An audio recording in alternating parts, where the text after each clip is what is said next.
Okay, people are starting to, hi Frank, get here. So we'll give them a few minutes to filter in and everything. Let's see. Last I checked, there were 46 people who had registered, so which is awesome. I'm very excited. Okay, so it looks to me like there's already, hi Angelica, how are you? Very good. Okay, I'm gonna move. Oh, yep, okay. So let me look. All right. The chat is already filling up, so all for you. Okay, and there we go. And now Faith is a co-host, so we're good just in case something goes wrong. We'll be all set. Okay. So while we're waiting for other people to join us, I'm just gonna do a little bit of an introduction and talk about a few other things that we have happening. So my name is Mirka Zaplatel, and I am the Director of Education at the McAuliffe-Shepard Discovery Center. Based on the people who registered for this, some of you have probably never heard of us before. I mean, I'm hoping that we're known as far away as Hawaii, but I'm not confident necessarily. So we're a space, aviation, technology, and earth science museum in Concord, New Hampshire. Our legacy began after the Challenger tragedy to honor Kristen McAuliffe, and then after a certain point, people remembered that Alan Shepard was also from New Hampshire, and so we expanded to become the McAuliffe-Shepard Discovery Center, and so we are a museum with a planetarium, and our focus in large part is space history, space exploration, technology, aviation, and then also some earth science in there too, and we do a variety of things. So thank you so much for joining us. This is really exciting. And this is our Superstellar Friday event. So the first Friday of every month, we would normally, were it not for a pandemic, be meeting in one of our function rooms to have someone give a presentation on some new research, some technology, some new opportunity, something like that. But since the pandemic, we were completely closed for a while and then reopened partially. We decided to start doing this online instead as a way to keep everybody safe, but still be able to have this opportunity to learn about new science and technology, and hopefully even get it to people who aren't in central New Hampshire. So this is also part of a grant that we received from the If Then initiative through the If Then initiative from the Lyda Hill Philanthropies to really promote the work of women in STEM. And so for the last few events that we've been doing, we've been focusing specifically on women who are involved in STEM, and we're continuing that tonight. So we're really excited to have Dr. Samantha Hauser here to talk about her research. Before she starts, I'm just gonna go through a couple of things and thank yous and also heads ups, and then give you a little bio on her. So as I mentioned, this is through the If Then initiative. We also thank New Hampshire Space Grant for their support of the work that we do as well.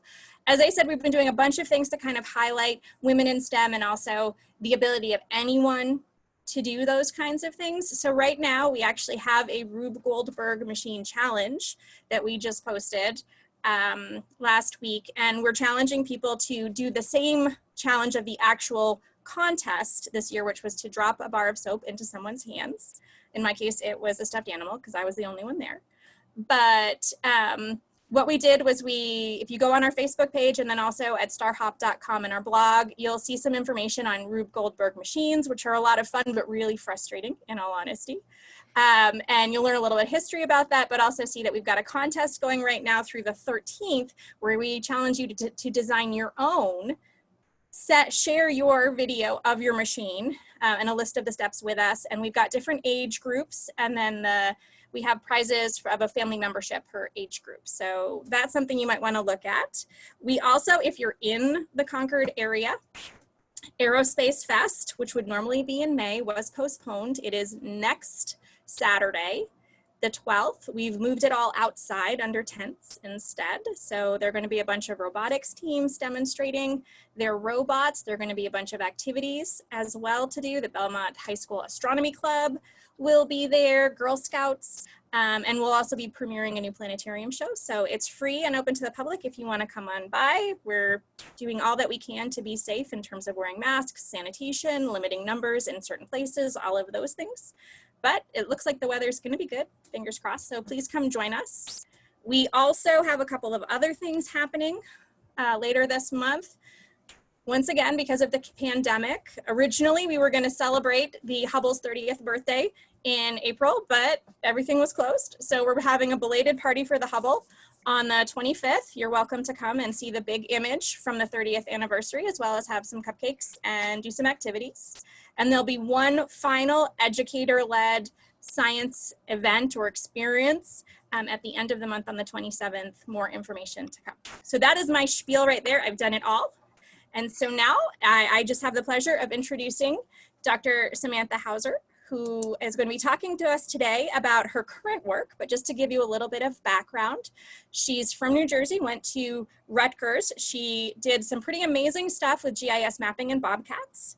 Then I met her in Louisiana, where she was doing some pretty cool DNA and field work with birds that were then endangered, but that has changed, depending on who you talk to.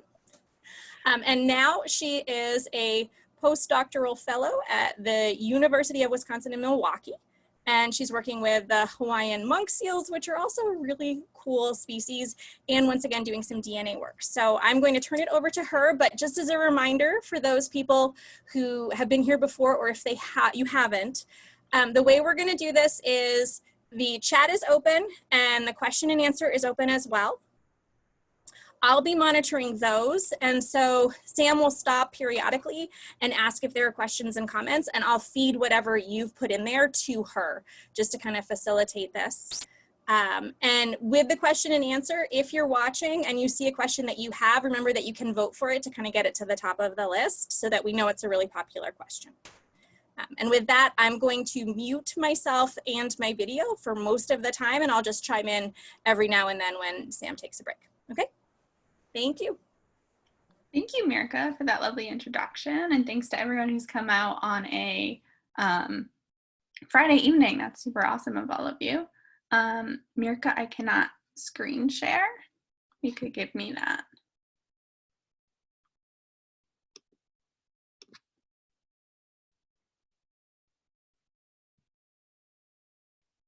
Thank you.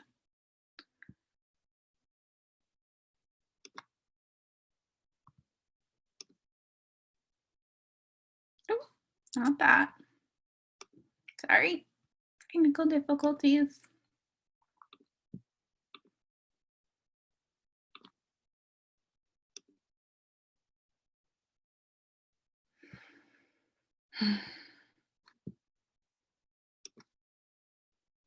There we go. Okay. All right. So yeah, thank you. Today I'm going to be talking a little bit about my Hawaiian monk seal research and goes to all of that. But before I get into that, I'm going to talk a little bit about me as a scientist and kind of my STEM journey. And as Mirka said, I started out doing my undergrad, getting my bachelor's in ecology and natural resources from Rutgers University. And these are kind of just some of the highlights from it, but just to show people who might be interested in STEM, some really cool experiences and opportunities that are out there for people to experience if you're interested or potentially interested in going into wildlife or ecology. So I got to do some really great field-based classes, such as these two pictures on the top left, in which I got hands-on experience working with shorebirds and black bears through my classes. This picture on the top left is actually a really pivotal day in my career. Before this day, I had thought people who really liked birds and wanted to work on birds was kind of weird, funnily enough. And then I got this hands-on experience handling birds and essentially fell in love and now ornithology and birds are a huge part of my work. I also got to work all 4 years in my undergrad on native bees as a lab and field technician. And this was kind of outside of my interest, but I really liked. Sam, I'm going to stop you just for a second. Sure. So what I'm seeing is the Hawaiian monk seal conservation genetics. Oh, this slide? Yes. Huh.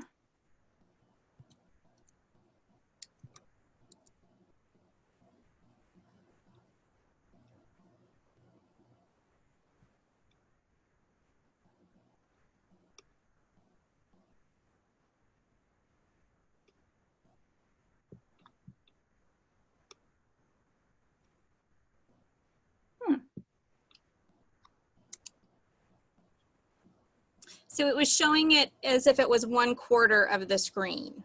Oh, that's so weird. Okay.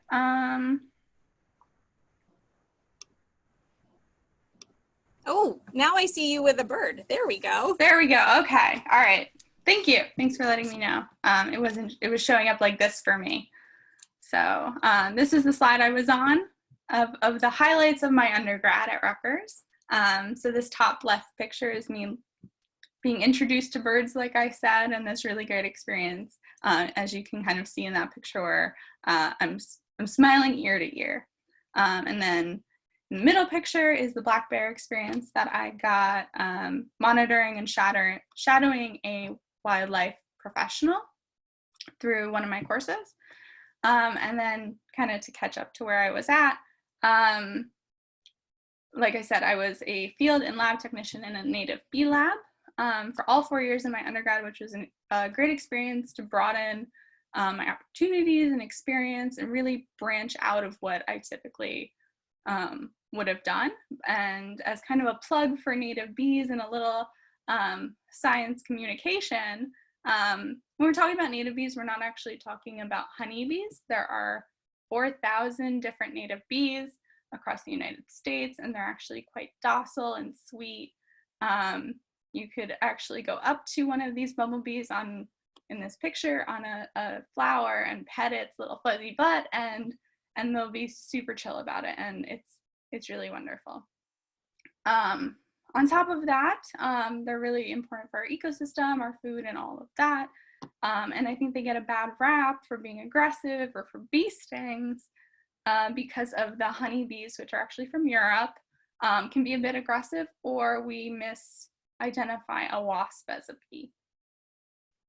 And so, yeah, that's my little plug for native bees, and they're great. And that experience has obviously taught me a lot and broadened my horizons in terms of ecology. I also got a really cool internship in which I got to go to Hawaii and do some aerial photography using drones to work on wetland restoration. And then lastly, the last kind of highlight of my undergrad was, as my senior thesis, I used aerial photography also from drones to identify and quantify how much coastal damage there was to the wetlands in New Jersey from Superstorm Sandy.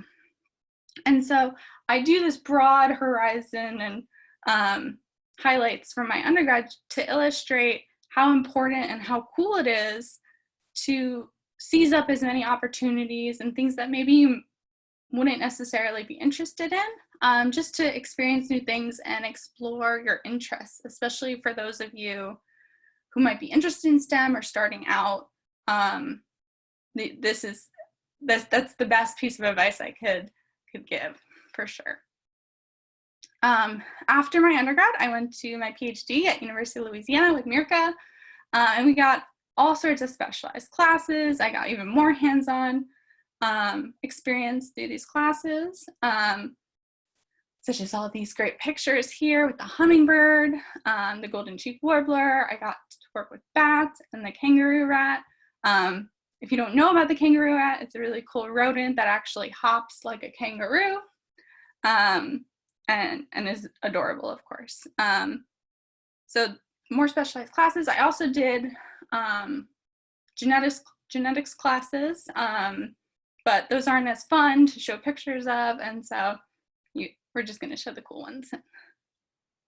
But the majority of my PhD really focused in on my dissertation, where I did conservation genetics of this bird, the black-capped vireo, which, like Mirka said, was endangered during my PhD, and kind of in the final year was delisted from the Endangered Species Act and considered recovered according to the U.S. Fish and Wildlife. And so what I was looking at movement among populations using genetic resources. And the way that we do that, I'm going to go into with the Hawaiian monk seal, but the methods are exactly the same as I did it with the black-capped vireo. And so now I'm in Milwaukee at the University of Wisconsin-Milwaukee, and I'm a postdoctoral fellow, which is just a really fancy term for being a research scientist.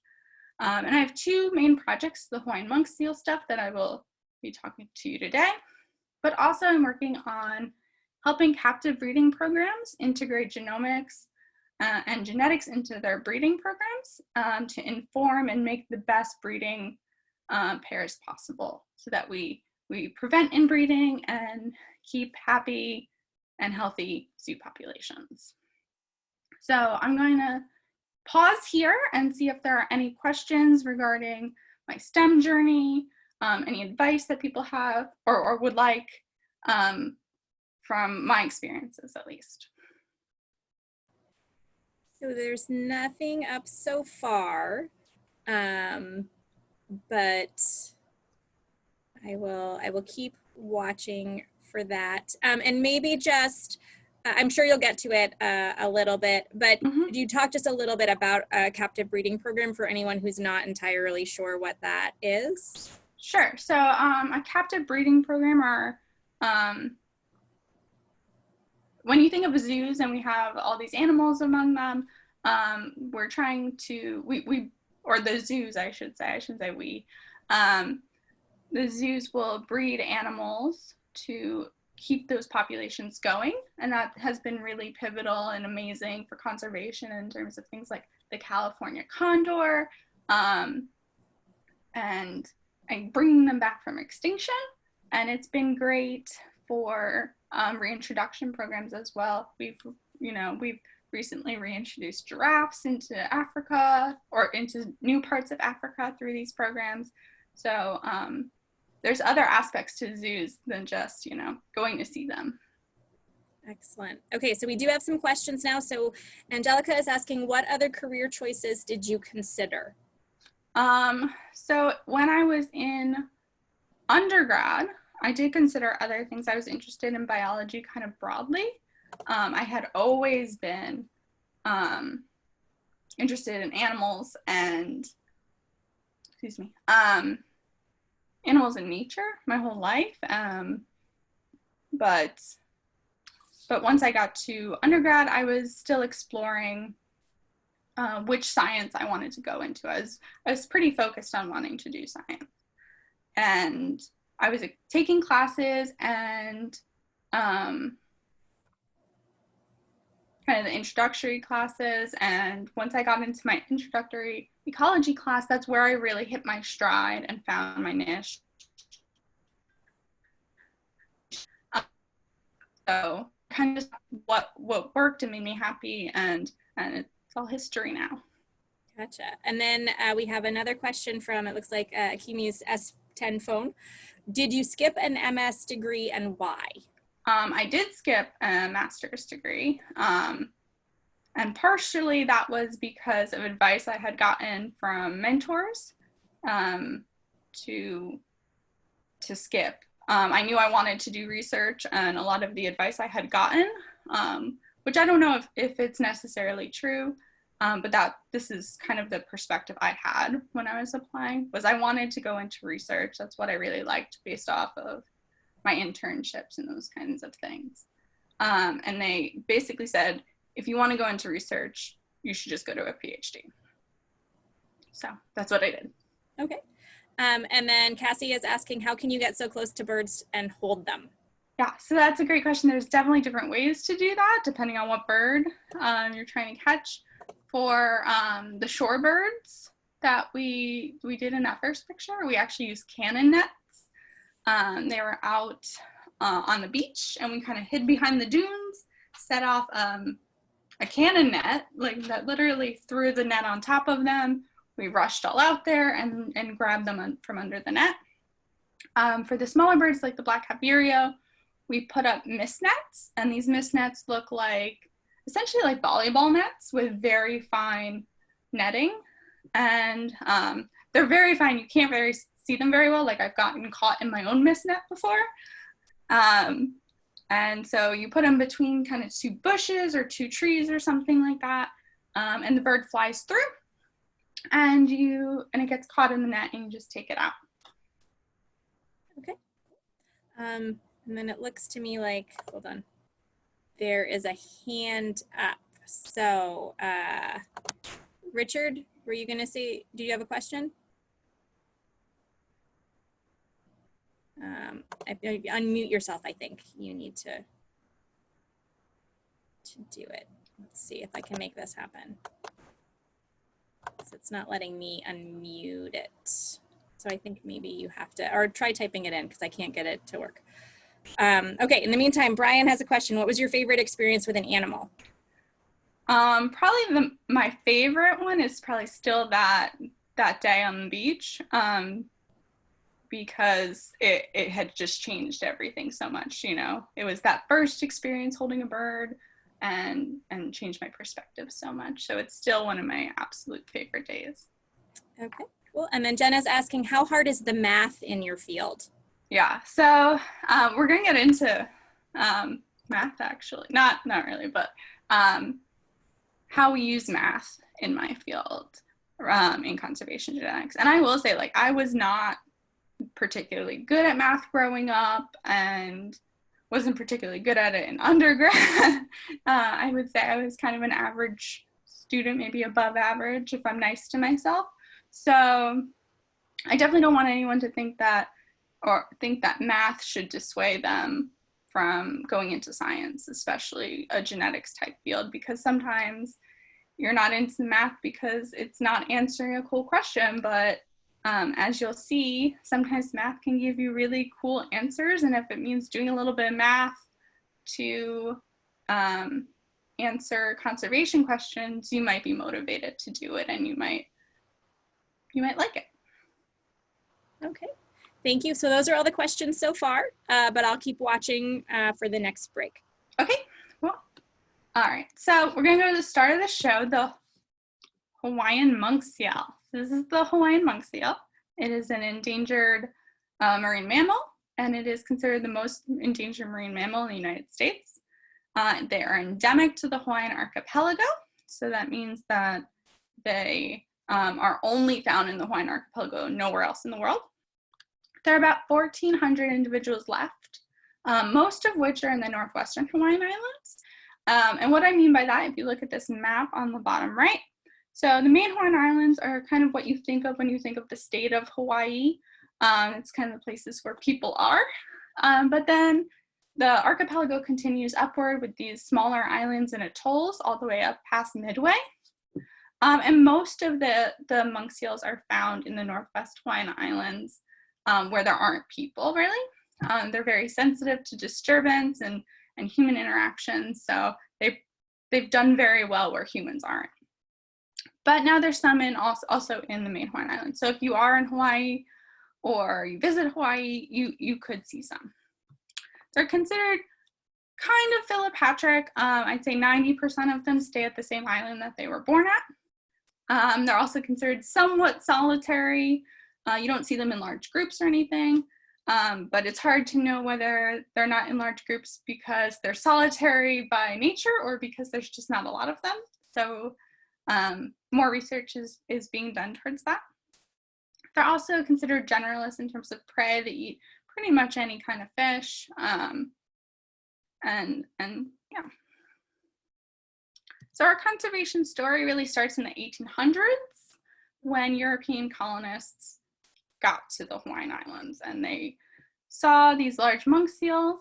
They're about 300 to 600 pounds, and they thought, oh, that looks like a great meal.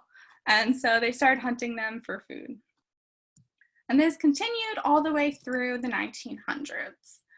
They were still hunting them, but also World War II happened, and that was not great for monk seals that are very sensitive to disturbance and human interactions.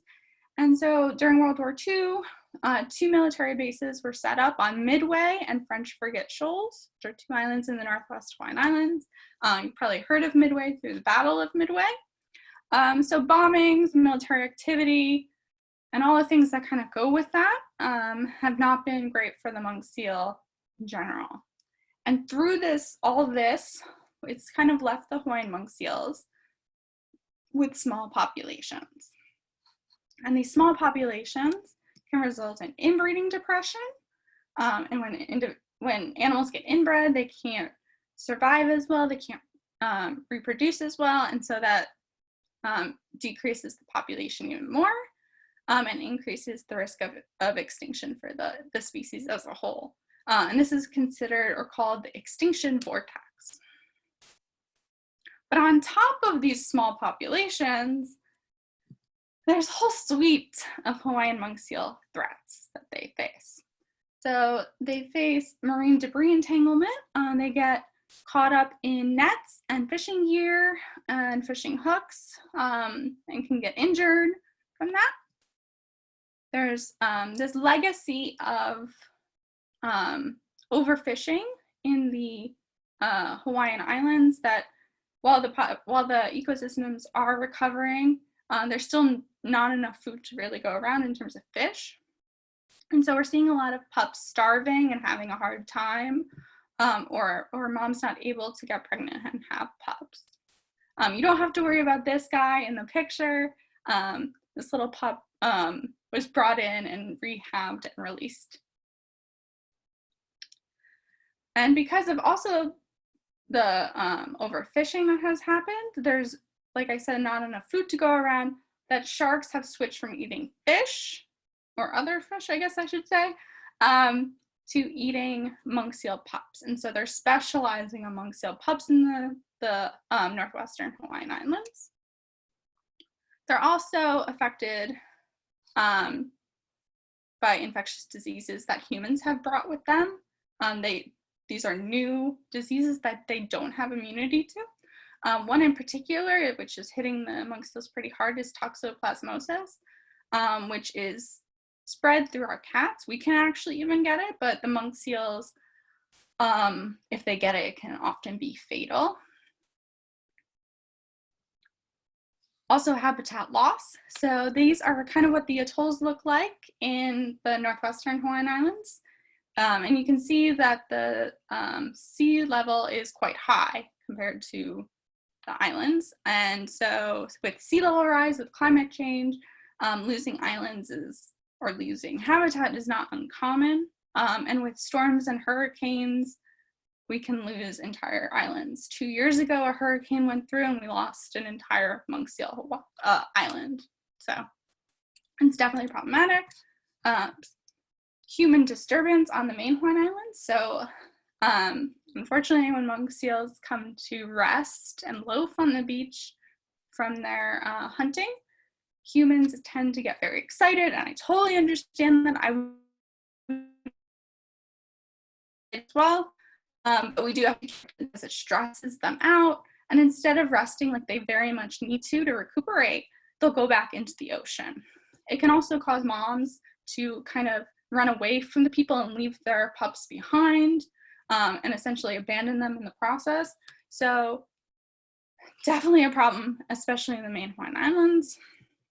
And then lastly, you have this weird issue of male seal aggression across the island. So we have a 70% or 70 to 30 male to female ratio in monk seals. So there's way too many males and not enough females as mates. And so males get hopped up on their testosterone and fight over the females. And in the process, they can injure the female or even injure pups during their fights. So yeah, there's a lot going on with the monk seals, but I don't want that to seem very sad and overwhelming, because there's actually a lot of great conservation work that's being done.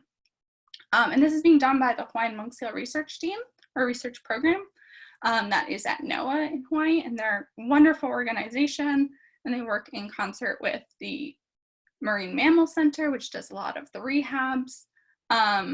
And so I'm gonna get into all of this. So they have habitat protection, like I said. There was this legacy of overfishing across the Hawaiian Islands, but now we have a national monument for the northwestern Hawaiian Islands, which is helping these ecosystems recover and recuperate from these previous problems and threats. We're also reducing human-seal interactions.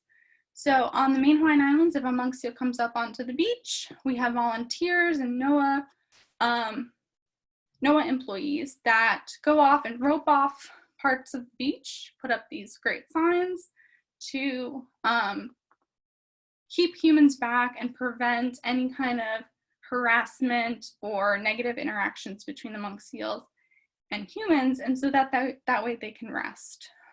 We also have been translocating aggressive males, so if there are too many males on one island, we might go and grab some of them and put them on another island just to avoid all the fights that can lead to injuries. We're also vaccinating wild monk seals in terms of a multitude of new diseases that have come out. There is a monk seal rehabilitation and veterinary care through the Marine Mammal Center, but is facilitated through a network of volunteers that monitor monk seals and check how they're doing. So any sick, entangled, hooked, or injured seal is brought into the Marine Mammal Center for rehabilitation. So this monk seal that I showed before, that was starving and not doing well, was brought in, and she is now quite fat and healthy through the rehab and veterinary care, and was released into the wild. There's also a lot of research going on in monitoring programs. There's wide-ranging monitoring programs across the islands that monitor population numbers and trends. There's ongoing research in terms of the diseases, and then there's genetic research, and that's where I come in. So let's say you go to Hawaii, but all of these kinds of things for helping monk seals apply to general conservation and helping animals in anywhere you are. So if you are in Hawaii and you see a seal, especially if it's hurt, you can call NOAA. They have a Hawaiian monk seal hotline number that you can call, and they like to know where the monk seals are in general. So if you just spot one, you can tell them. You want to keep your distance to not stress them out. You don't want to disturb them, and you don't want to feed them. And these are good rules to keep across all wildlife species. You don't want to lose or litter your hooks and lines, any fishing gear. You shouldn't really litter in general, but especially these things in Hawaii. You want to keep the beaches clean. Of course, we all want beaches clean for our own use, but also for our ecosystems. And then lastly, we want to keep our cats indoors to prevent the spread of toxoplasmosis. Okay, all right, so I'm going to take another break here and we can take some questions. Okay, yes, and we definitely have some. So there are a number of people asking about the sex bias in males and females. And so asking if the sex ratio has always been this skewed, or was it more equal in the past? And so then why so many more males, that kind of thing? So the short answer is we don't know why. We haven't been monitoring the populations long enough to really know what the pre-human and pre-population declines look like. We have some guesses though, which I like. So females are actually much larger than males. They are about 600 pounds, while males are around 400 pounds. So there's quite a big size difference between the two, that males are smaller. So it's definitely possible that during all that huge period of overhunting, that humans preferentially hunted the larger animals, and they didn't realize that they were just hunting females. So that's kind of our guess. There's also kind of some idea that this fighting and injuring the females in the process might be maintaining that sex ratio a bit too, because they're more likely to get hurt than the males. But yeah. Okay, and then following up kind of on then moving the males, do the males return to their natal island if they're philopatric? In general, yes. So like I said, 90% of monk seals will return to their island. Translocated males don't seem to. They seem to like their new area. I think probably because there's more females, so they're staying. Okay. Then going along with just kind of this exploitation question. So are there estimates of how low the abundance was after the heavy exploitation? No. So we started monitoring the monk seals in 1950. So we don't know quite how low it got. And I'm going to show some population estimates in a little bit and when we get to kind of my work. But yeah, we don't know how small they got, and we don't know what kind of decline. We just know that there was a decline, but we speculate that they've always kind of had small populations all along. Okay. So we had some other questions about other aspects. Are there other types of seals in Hawaii beside the monk seal? No, these are the only seals. The West Coast has other types of seals and sea lions, but the monk seal is the only seal in Hawaii. It's also one of the only 3 tropical seals in the world. So most seals and sea lions and that kind of things are Arctic or temperate. But the 3 tropical seals are actually all monk seals. So they're the Hawaiian monk seal, the Mediterranean monk seal, and the now extinct Caribbean monk seal. Okay. Then we have some questions about the health aspect. How are the seals vaccinated? How do they do that? So sometimes, so I'm not part of the disease work, but I believe that they had, this is kind of common in wildlife vaccinations. We don't go out and like grab them and give them a vaccination in terms of like a shot like you would at going to the doctor yourself. We often put the vaccinations in some kind of food or like a jelly or something like that out in the wild where we know they are, and they eat it. And that's how we get the vaccination out. Neat. And then going along with the health aspect and disease. So Nicholas was saying rodents are a known transmission vector for toxoplasmosis in cats. Is there a similar situation with the monk seal?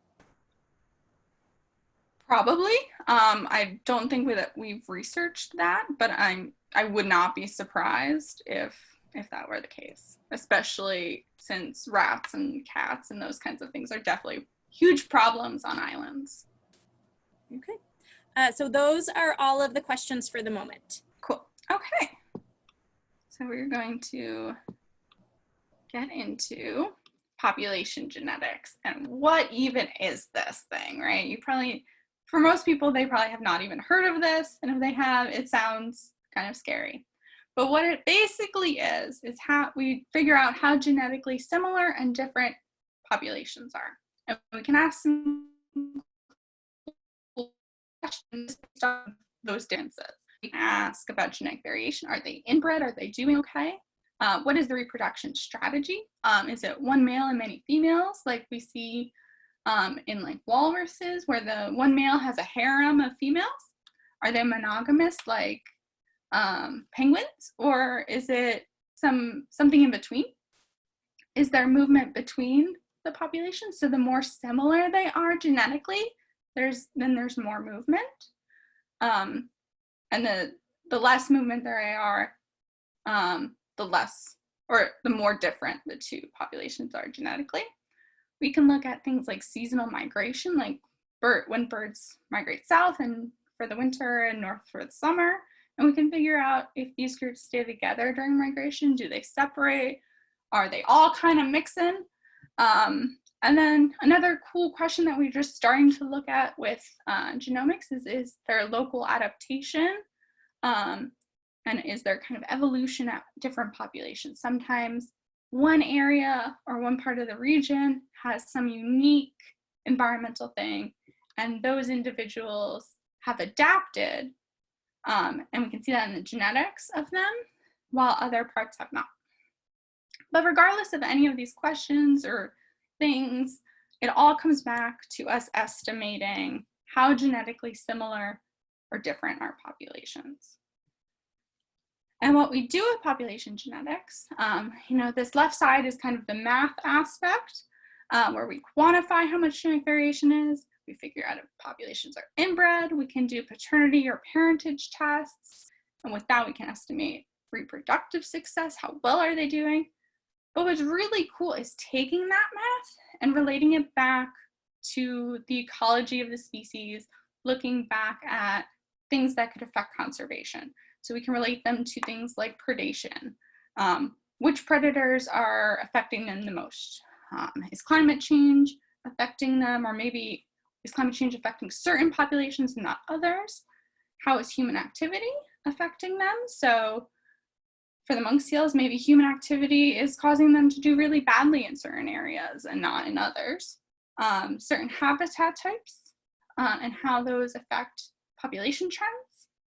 And then we can determine those mating systems, like I was saying before. This is the really cool part, I think. So when I was talking about math before and how, sometimes math can seem like a drag and we're not excited about it because of the way it's taught and things like that. But when you can relate it and anchor it to something real world and something you really care about, I think it can be really cool, and you can end up actually liking math, which I don't think I ever would have thought growing up. Now, you might know some population genetics without even knowing it. So there's things like paternity tests, but also this has kind of become very popular recently, 23andMe, Ancestry DNA, those kinds of things are population genetics. So for this individual here, we can use all that math that I was talking about and figure out where her ancestors came from. We can look at movement across the globe. So we know her ancestors came from, or half of her ancestors came from Northwest Europe. A quarter of them came from Southeast Asia. A little more than that came from China, and so on. And essentially, I do that, but with monk seals. So it's kind of like, instead of 23andMe, it's Hawaiian monk seal and me. So for this monk seal right here, I can figure out where its ancestors have come from. So we can see that half of its ancestors came from French Frigate shoals. A quarter came from this cluster of islands in the Northwest. 20% came from Kauai, and then 13% came from the Big Island, Hawaii. But that all kind of makes sense in terms of the broad aspect of it. But I think there's this TV myth that we've definitely seen through things like CSI, in which someone gets a DNA sample or swab or hair follicle at a crime scene. They stick it in a tube and put it in a machine, and beep, beep, beep. 2 hours later, they have it all sequenced and a match on this DNA database that somehow just exists. And that's absolutely not true. It's a lot more involved in that, but it's not scary, I promise. It's actually, I think, cooler than that.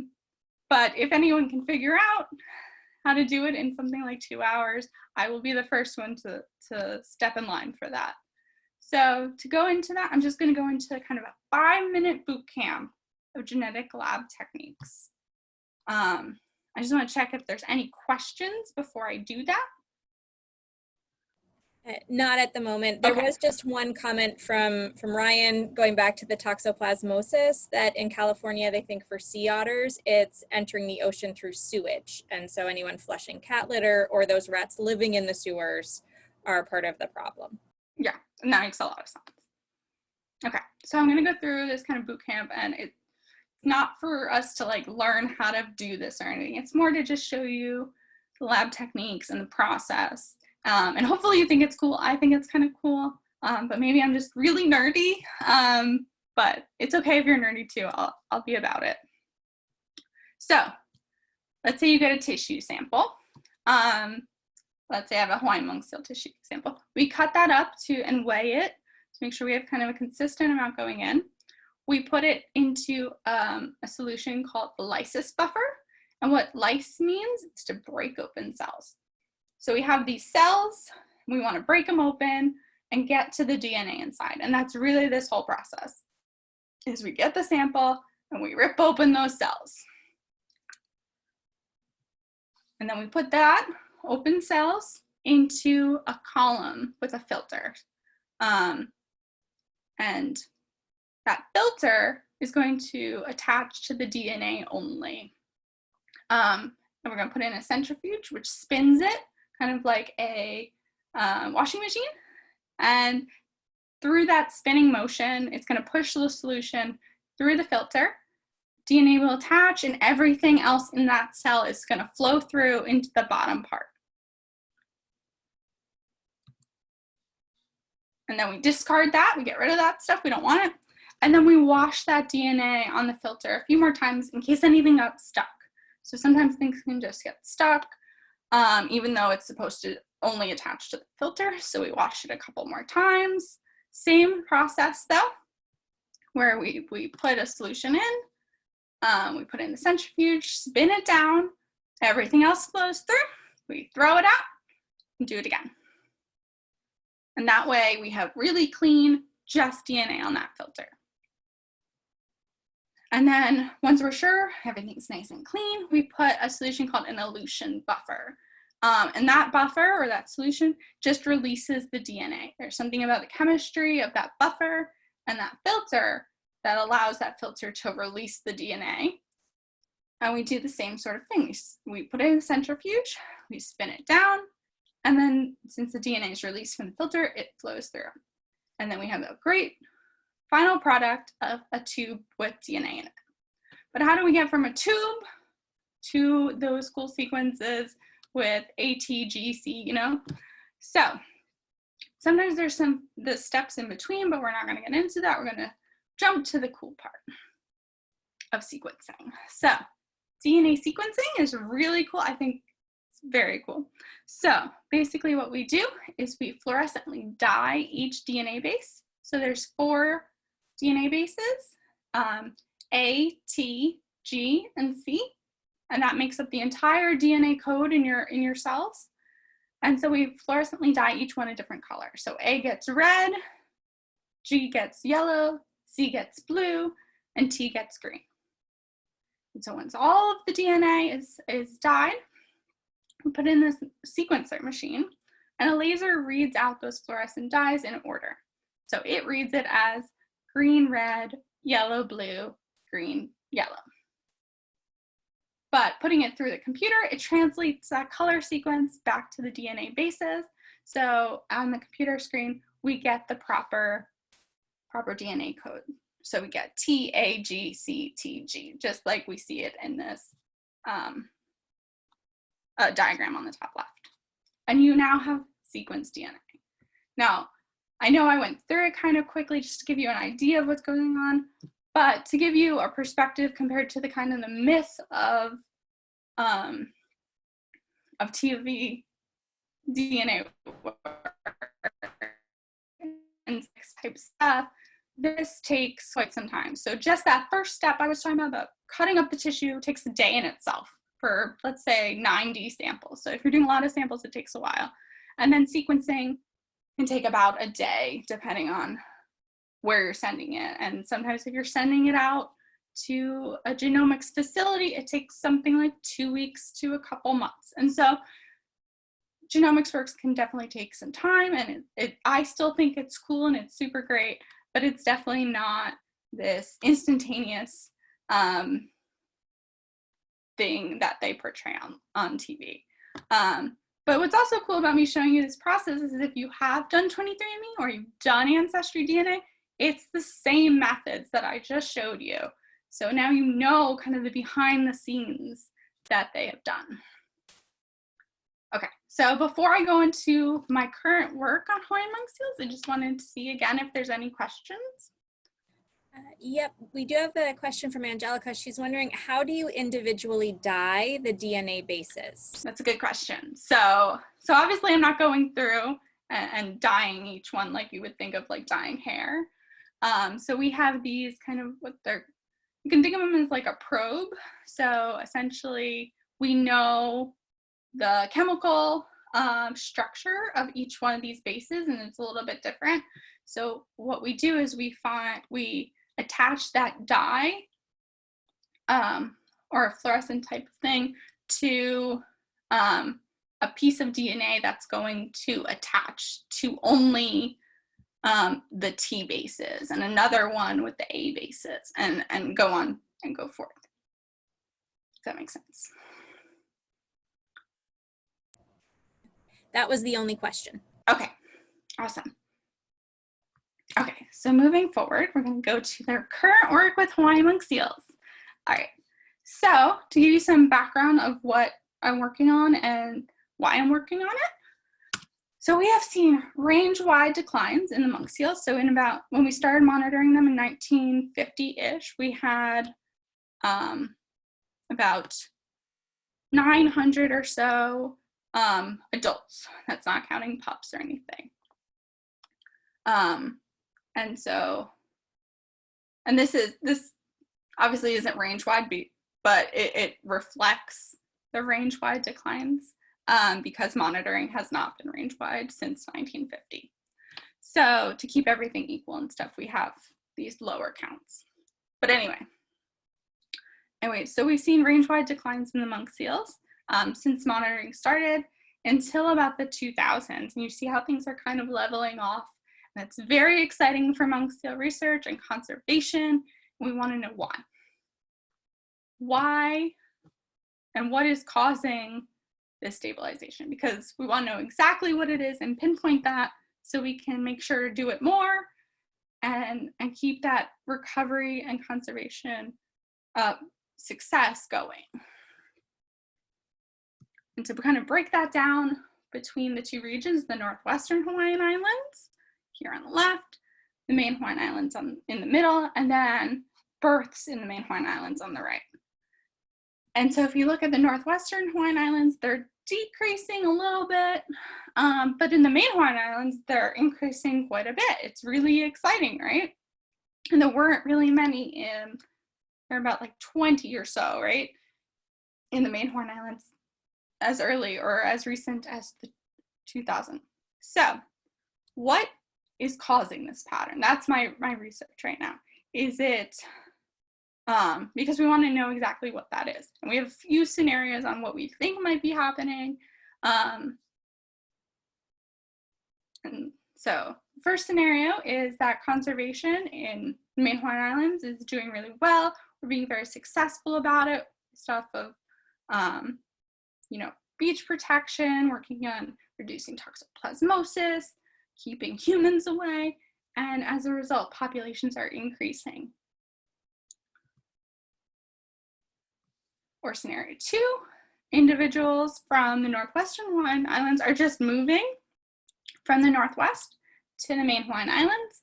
And so that decrease in the northwestern Hawaiian Islands and that increase in the main Hawaiian Islands is just reflecting that movement, and there's not actually an increase overall. So those are the two kind of scenarios. And so there's going to be a little bit of participation on your part, although I can't see you, but play along at home. Which one do you think it is? Do you think it's scenario 1, in which it's just main Hawaiian Island conservation is great, and so they're increasing? Do you think they're moving from the northwestern Hawaiian Islands, scenario 2? Or do you think it's some kind of combination between the two? And I'm actually gonna see if people can put it in the Q&A what they think, or in the chat if that's okay. I just want to see what people think based off of what I've presented so far.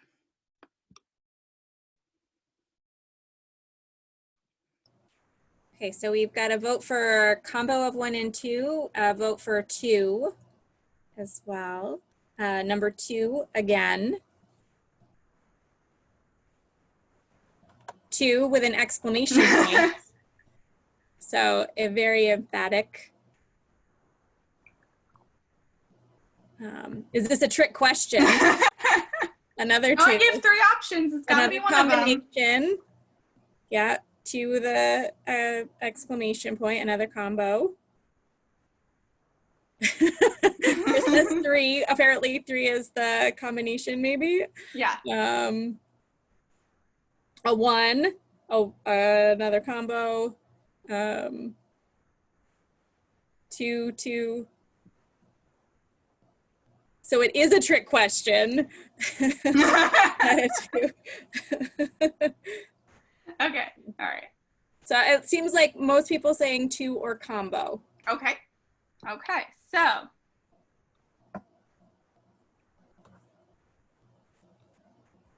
All right, so the answer is the monk seals are moving to the main islands.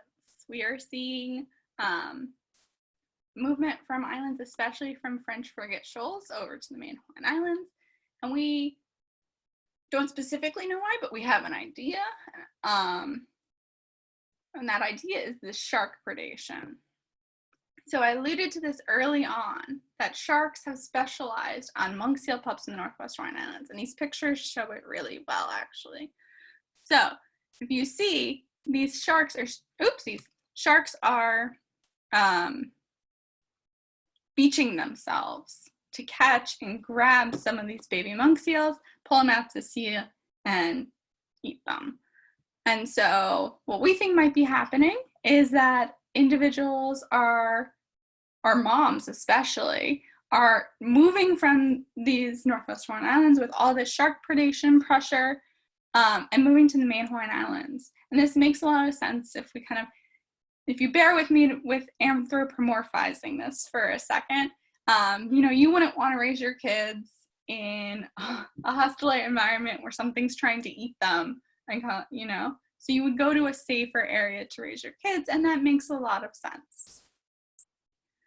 And so I kind of ruined myself there with my oopsies, but yes, it's also it's a combination. So anyone who said combination, honestly, anyone who said anything was right. So you should all pat yourselves on the back, because I had to do a whole bunch of genomics and math to figure this out, and you figured it out with 2 seconds. So it's conservation. It's also conservation within the main islands, and specifically Molokai. I see Q&A is coming in, but specifically Molokai is doing well. And the reason that Molokai is specifically doing well is because Molokai actually has this really cool sustainable land use practice on it. Native Hawaiians have partnered with the Department of Land and Natural Resources there to work on keeping beaches clean and preventing pollution and keeping sewage runoff and keeping cats indoors and all those kinds of like holistic, sustainable land use practices. And even though it's not for the monk seals specifically, the monk seals do really well as a result of it. Also, because of these sustainable land use practices, there's really good prey. There's a really good fishing resource nearby Molokai. And again, that wasn't necessarily for the monk seals, but the monk seals are enjoying it nonetheless. But what we really think is the reason Molokai in particular is doing well, the Kalapapa National Historical Park. And this National Historical Park was the old leprosy colony on Molokai. So there aren't a lot of people there, and now it's protected. And so not many people go there still. And so as a result of this, the monk seals have this nice protected beach that's kept pretty pristine, and there's little human disturbance. So they can pretty much have a refuge to raise their pups with in kind of some peace. And so Molokai has been this great model of how to conserve the monk seal well, and kind of a model that we can adopt and learn from to adopt these kind of practices on the other main Hawaiian Islands. It also illustrates that protecting the monk seals works, giving them an area to rest and recuperate works, and doing these sustainable things works. And it's really nice when you see conservation success and you see all these things that people are doing is actually working out. And so with that kind of optimist, I know I started really kind of sad with the monk seals, but with this, I hope you have a kind of a glimmer of optimistic hope with the monk seals. And with that, I'm done kind of introducing all my stuff, and I'll take any questions. Okay, so we do have some more. First of all, the person who said that it was a trick question said nailed it. So. But we have some questions about why was there a smaller decrease in seals in the northwestern Hawaiian Islands compared to the huge increase in seals on the mainland Hawaiian Islands? So part of that is a little because these are deceiving plots, which someone should have yelled at me for. But if you look at the y-axis, you see the total abundances, the numbers of seals in the Northwest Hawaiian Islands and the main Hawaiian Islands. They're on completely different scales. So the Northwest ranges from 0 to 1,800, while the main Hawaiian Island is 0 to 160. And so it looks like there's this dramatic increase in main Hawaiian Island, but there isn't. So that's part of why I think you have that question, but also we know it's a combination. So it's both births in the main Hawaiian Islands. So they're reproducing more and they're having more babies and they're doing really well. So the populations are increasing. So it's not just that the Northwest Hawaiian Islands are moving, or individuals in the Northwest Hawaiian Islands are moving there.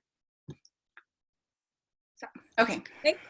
We have a question about why is shark predation pressure lower on the main Hawaiian Islands? Yeah, that's a good question. I think there's less sharks in the main Hawaiian Islands. I don't fully know why, but I think that it's because the Galapagos sharks are not near humans, essentially. We have a question about what is their, I'm assuming this is about the seals themselves, what is their normal home range and how far can they swim for their routine feeding times? Oh, that is a great question. Sorry. So I don't know, actually. I know it exists and I don't remember off of the top of my head, unfortunately, in terms of home range. I know they typically will range a little bit farther than just around their island to feed, especially if there's not a lot of food. But they typically feed around reef type areas near the island, so they're not going out into the deep sea at all. I'm sorry, what was the second part of the question? Then talking, yeah, so part was a bit was about range and then like the time and distance spent for actual feeding. Yeah, so essentially it depends on what part of the year it is. So during the breeding season, which is basically the summer, early or late spring, early summer, the moms are on the beach a lot more and only feed when they need to. Whereas during the rest of the year, they're out in the ocean a lot more. You'll only see them resting. They're not going to be hanging out on the beach quite as much because they don't need to, and that's kind of dangerous in a way, to stay on the beach instead of feeding. So, but during the breeding season, they stay with their pups because their pups can't necessarily swim and are dependent on their moms for protection and milk. So yeah, they're definitely on the beaches way more during the summer than they are in the fall or the winter, if you can call it that in Hawaii. Excellent. So then we have another one that's got kind of two parts to it. So it says, great talk. It seems like this work combines both big data genetics and spatial considerations in a low number population over time. That seems really hard. How do you handle all of those interdependent variables? So if you're talking about in terms of computers, we use a computer cluster. So in terms of analyzing all the big spatial and genetic data, it all needs to go through a big supercomputer cluster. But I'm not doing stats necessarily in the way that I think a traditional ecologist does it, with kind of linear regressions and those kinds of things. Population genetics has its own sort of stats. And so we typically use population genetics specific stats that give us an idea into these sort of things, without kind of getting into the math too much. But I'd be happy to talk about it, you know, more separately from this. Okay, and the second part of that said related, Google says there are machine learning efforts in the larger space, but can you comment on the potential uses here? Sure, and I did use machine learning for, so we did what are called assignment tests for figuring out where all the animals were from. So that ancestry type thing that I was talking about. And those assignment tests, I use machine learning to essentially create like a standardized, what's it called? Standardized like signature of each island, or the Northwest Hawaiian Islands versus the main Hawaiian Islands, and then assigned individuals based off of that. Very neat. We have another question that says, are there ways that robotics or engineering is used with the seals in their conservation / genetics? So there can be, I don't necessarily do. So there are genetic or robots that are used in genetic labs that help with like really high throughput when you have a lot of samples. But they're expensive, and frankly, I'm cheaper to do that. And often when you're an experienced geneticist, you can beat the robot essentially, so you can be faster than the robot. So it's not necessarily worth spending all the money on. But there are those cool things, and they are really cool to watch them do it. And it is helpful when you have a lot of samples. I know a lot of fish geneticists who have something like 10,000 samples, and you know, you just can't do all that by yourself. So they use robots for that. And then in terms of engineering, I think there are cool things with engineering in terms of people who are on the ground doing conservation, in terms of those translocations, of picking up and moving, you know, 600-pound seals from Midway, bringing them to Molokai or Oahu, right? So there are cool things with that. And I know there's also been cool things where they've put what they call critter cams when they're trying to discover where monk seals were feeding and what they were eating on. And they put these kind of cameras on the monk seals and on a harness type thing, and released monk seals and watched all their videos. So there is some cool stuff with that. That's fantastic. What is the most surprising data you have collected?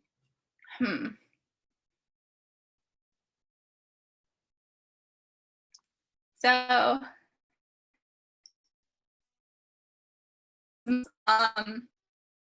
I was actually a little bit surprised. I was not surprised that the monk seals were moving from the Northwest Hawaiian Islands to the main Hawaiian Islands, as I think a lot of people weren't in this group. But I was surprised about the conservation within the main Hawaiian Islands, just because there are so many threats on the main that are specific to the main Hawaiian Islands, like the disease and the human disturbance, getting stuck in fishing lines, those kinds of things, that I don't think I was expecting quite a large signature of population increase, because we were doing things right. And maybe that's just my pessimistic view as kind of a conservationist, is to expect the worst but hope for the best type of thing. We have another question. With the decline in population over time, has there been evidence of any bottlenecks in the population genetic? Yeah, so this isn't what I'm working on, but a collaborator, another monk seal geneticist, has been working on this, and they found, a lot of evidence for population or genetic bottlenecks. And bottlenecks are just when a population decreases really quickly, that's called a bottleneck essentially, and it can reduce the genetic variation very quickly as well. And so, we've seen that. We actually think that there's been multiple bottlenecks. Actually, what I heard today on a Zoom call was that we think that there was an initial bottleneck when Polynesians arrived to Hawaii, because historically, prehistorically, there were monk seals on the main Hawaiian Islands, and then people showed up and monk seals went away. And now they're coming back. So I think there may have been a small one. We don't really know how big or anything like that. When Polynesians, there was definitely a big bottleneck when European colonizers came. And then potentially another one during World War II. Okay, and then this kind of goes, I think, with that historic or prehistoric aspect. So the islands are pretty isolated. So do we know how they came to have a species of seal exclusive to them? Are they genetically more similar to any other seals?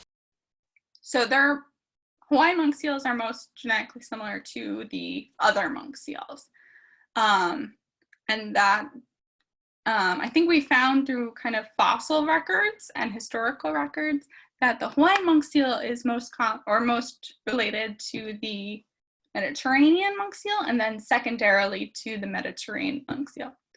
And the way that all happened, research is still being done, but essentially what they think is back when, the continents they don't look like they do now. And what we had was, I think, called the Tethys Sea, which is essentially high sea level rise across, the globe, and the Atlantic and the Pacific were much more connected. And as these things have gotten separated, so it was essentially one big tropical monk seal conglomerate, right, in tropics.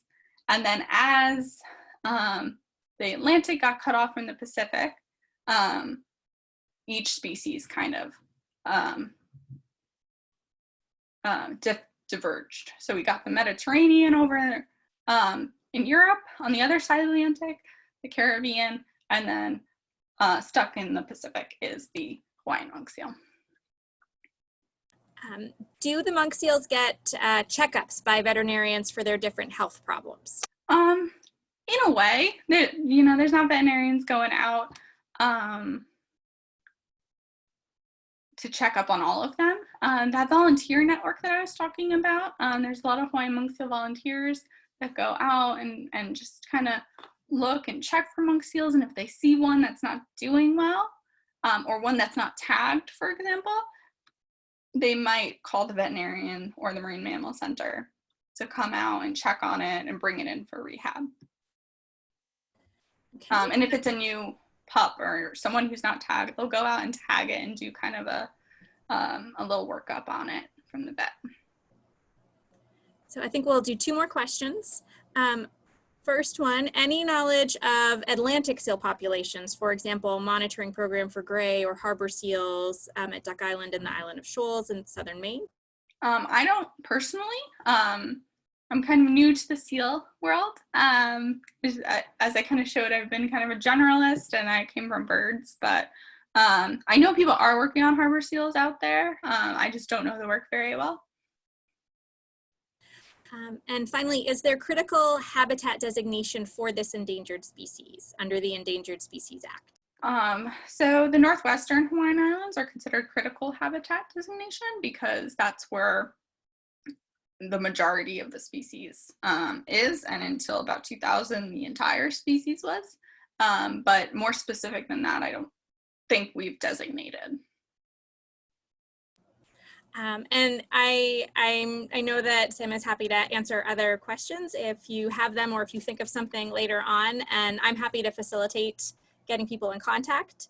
But you also see her contact information right there. So Yes. that if you have a question that you didn't ask, or if you suddenly think of something later and wish you had asked it, I know that she's more than happy to address any of those as well. Yeah, yeah. Feel free to email me or find me. That's my Twitter handle on the bottom right. You can feel free to add me and ask me questions or talk science anytime. Absolutely. And thank you so much. Yeah, thank you for having me. Thanks for coming out, us. everybody. Yeah, this is fantastic. I do just want to say, for those of you who have done this before, or this is your first time, you will be getting a follow-up email that will come out tomorrow. And we always ask for feedback, suggestions, comments, things like that. But you'll notice this time, and those of you who have been in the last one in August got a request as well for a link to a feedback form. And this is because of the grant that we got in order to make these things possible. So you'll see me asking you to please click on that link and fill out the feedback. It really just kind of asks you some questions, not necessarily about this presentation itself, but about awareness of women in STEM as a result of things that you learned and stuff like that. And it's just part of the feedback that we're supposed to be collecting within the terms of the grant. So if you could just take a few minutes to complete that feedback form, it would really help us a lot on our end in terms of what we're doing. But I want to thank all of you for joining us. And Sam, I want to thank you so much for coming from a different time zone even to talk to us about the work that you're doing, which is so cool. And as I said, she's always happy to share. And if I can facilitate in any way, please contact me as well. You can find my contact information at starhop.com, or it will be in the email that you guys get tomorrow. So thank you so much, especially on a Friday night. We really, really appreciate it. And yeah, as I said, it was a fabulous talk. I learned a lot. I did want to ask one more thing, just because I feel like people would be interested in this. How do you collect the DNA? Oh, so for the monk seals, it's actually cool. When they put on the flipper tags, there's a little tissue that comes out, and they just have saved it for like 30 years, not knowing what they were going to do with it, but they saved it, and thank goodness they did, because those are the tissue samples I'm using. That's fantastic. And for all of us who look at freezers full of tissue samples and other things, wondering why in the world they were saved through the years, now we know that there was, in fact. Yes, please keep them. Yes, that's a good reason. Okay, so thank you so much again, everyone. We really appreciate it. For those of you who are normal Superstellar Friday attendees, or for those of you who are new to it, I want to invite you to come to the next one, which will be online again. It'll be the first Friday in October, and we're going to be looking at astronomy that time, and more details to come. But everyone have a wonderful evening and a wonderful weekend as well. And this always feels awkward when I end them, so I'm just going to end it. But thank you very much for joining us.